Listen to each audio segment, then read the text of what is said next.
ये कहानी आज से करीब 200 साल पहले की है। एक नगरी में निशिगंधा नाम की एक बेहद सुंदर लड़की रहती थी। लेकिन एक दिन उस नगरी के राजा की नजर निशिगंधा पर पड़ी और वो उसकी सुंदरता का दीवाना हो गया।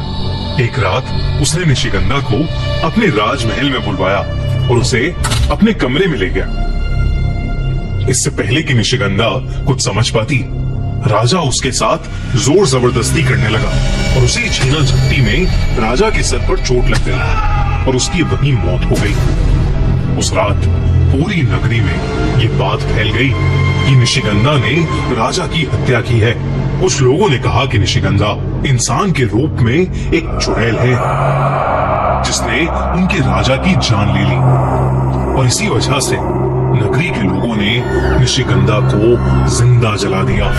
लेकिन निशिगंधा का जला हुआ शरीर एक तांत्रिक को मिला और उस तांत्रिक ने अपने काले जादू से निशिगंधा को वापस जिंदा कर दिया।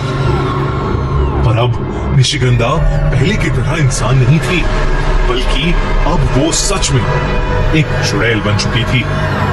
एक ऐसी चुड़ैल जिसको प्यास थी सुंदरता, ताकत और अमर होने की।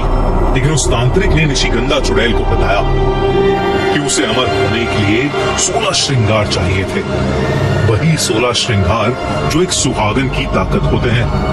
हर एक श्रृंगार की एक अलग ताकत है और उसको पाने के लिए उसे ऐसे आदमियों से शादी करनी होगी जो एक खास नक्षत्र में पैदा हुए हैं।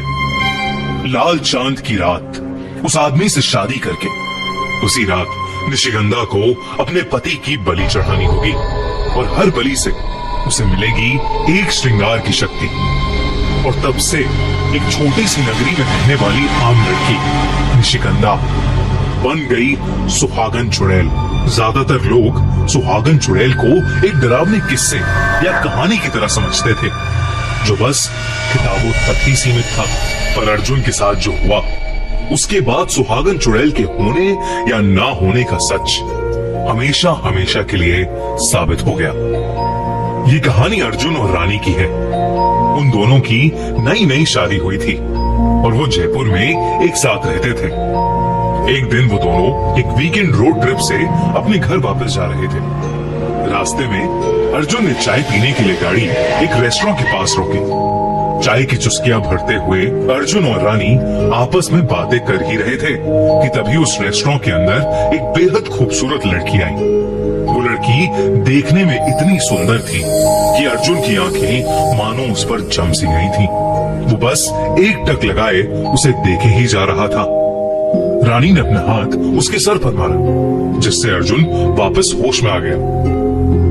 कुछ देर बाद वो लड़की अर्जुन और रानी के टेबल के पास से गुजरी और अर्जुन को उस लड़की से एक ऐसी खुशबू आई कि वो मदहोश हो गया।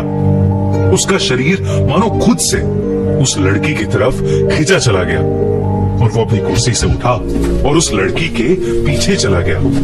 अर्जुन ने उस लड़की के पास जाकर उसे अपने साथ बिठाकर चाय पीने के लिए इनवाइट किया। वो लड़की अर्जुन और रानी के साथ ही टेबल पर बैठ गई। रानी अर्जुन की इस हरकत से बिल्कुल खुश नहीं थी और तो और रानी को वो लड़की बहुत अजीब सी लग रही थी क्योंकि उसने बेवजह बहुत सी एक्सेसरीज पहनी थी। उसके कानों में बड़े बड़े इयररिंग्स थे, माथे पर मांग टीका और हाथों में मेहंदी भी थी। इससे पहले कि रानी अर्जुन से कुछ कहती, उस लड़की ने अपना हाथ अपने मांग टीके पर लगाया और कुछ ही देर में मूसलाधार बारिश शुरू हो गई। ये बहुत अजीब था क्योंकि मौसम गर्मी का था और बारिश होने का दूर दूर तक कोई आसार नहीं था। बारिश होते देख अर्जुन ने उस लड़की को अपने साथ घर चलने के लिए इनवाइट कर दिया। रानी को अर्जुन की ये बात बिल्कुल अच्छी नहीं लगी पर वो रूड नहीं होना चाहती थी, इसलिए उसने कुछ नहीं कहा और अर्जुन की हाँ में हाँ मिला दी। चौंका देने वाली बात ये थी कि उस लड़की ने दो अनजान लोगों के साथ उनके घर जाने में एक बार भी संकोच नहीं किया। घर आने के बाद रानी किचन में खाना बनाने चली गई और अर्जुन उस लड़की के साथ ड्राइंग रूम में बैठे बातें कर रहा था। लेकिन जब रानी वापस ड्राइंग रूम में आई तो उसने देखा कि अर्जुन और वो लड़की अब वहां है ही नहीं। तभी उसे अपने बेडरूम से एक अजीब सी आवाज आने लगी।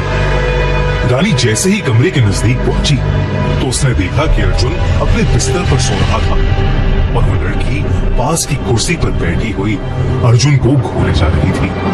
लेकिन जब रानी ने कमरे में लगे शीशे से उस लड़की की रिफ्लेक्शन देखी तो उसके पैरों तले जमीन खिसक गई। रानी को शीशे में उस लड़की का चेहरा जला हुआ नजर आ रहा था। उसका भयानक चेहरा देखकर रानी का दिल दहल गया। उसे समझ नहीं आ रहा था कि वो क्या करे। तभी उस लड़की की नजर रानी पर गई और रानी को अजीब से चक्कर आने लगे। उसी पलों में रानी बेहोश होकर नीचे गिर गई। कुछ देर बाद जब रानी की आंख खुली तो उसने देखा कि अब वो घर में बिल्कुल अकेली थी। अर्जुन और वो लड़की अब घर में थे ही नहीं।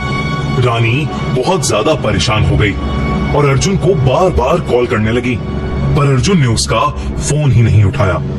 हार मानकर रानी बस पुलिस को फोन मिलाने ही वाली थी कि तभी उसकी डोरबेल बज उठी। रानी ने भागकर दरवाजा खोला, पर दरवाजा खोलते ही जो उसे दिखा उसे देख उसके होश उड़ गए। दरवाजे की दूसरी तरफ अर्जुन और वो लड़की शादी के कपड़ों में खड़े थे। दोनों के गले में वरमाला थी। अर्जुन ने रानी को बताया कि उसने उस लड़की से शादी कर ली है। रानी ये देखकर सुन्न पड़ चुकी थी। उसके दिमाग में सिर्फ उस लड़की का वो जला हुआ चेहरा नजर आ रहा था। अर्जुन रानी को वहीं खड़ा छोड़ उस लड़की के साथ बेडरूम में जाने लगा और तब रानी को दिखा कि उस लड़की के पैर उल्टे हैं। रानी को अब यकीन हो गया था कि वो लड़की एक चुड़ैल थी जिसने अर्जुन को अपने वश में कर लिया था। रानी को समझ नहीं आ रहा था कि आखिर वो अर्जुन को कैसे बचा सकती है। उसने जैसे ही पुलिस को कॉल करने के लिए अपना फोन उठाया तभी उसे जोर से अर्जुन के चीखने की आवाज आई। रानी दौड़कर कमरे में पहुंची तो उसने देखा कि वो लड़की अपने असली रूप में आ चुकी थी। उस लड़की की बॉडी आधी जली हुई थी और उसका चेहरा बहुत भयानक दिख रहा था। वो जोर जोर से हंस रही थी। डर के मारे रानी की रूह कांप उठी थी। देखते ही देखते उस चुड़ैल के हाथों से मेहंदी निकलकर जमीन पर गिरने लगी और रेंगती हुई अर्जुन के शरीर पर चढ़ गई। उस चुड़ैल की मेहंदी ने अर्जुन को जकड़ लिया था। अब अर्जुन दर्द में चीखने लगा था, लेकिन रानी की आंखों के सामने उस चुड़ैल ने अपनी मेहंदी से उसे जान से मार दिया। इससे पहले रानी कुछ भी कर पाती, वो चुड़ैल रानी की आंखों के सामने से गायब हो गई। और अब सुहागन चुड़ैल ने ऐसे ही आदमियों का शिकार करते हुए 15 श्रृंगार की शक्तियां इकट्ठी कर ली हैं। अब उसके अमर होने का सपना पूरा करने के लिए उसे चाहिए अपना 16वां श्रृंगार। और अब उसका अगला शिकार है वज्रगढ़ के राजघराने का मोक्ष।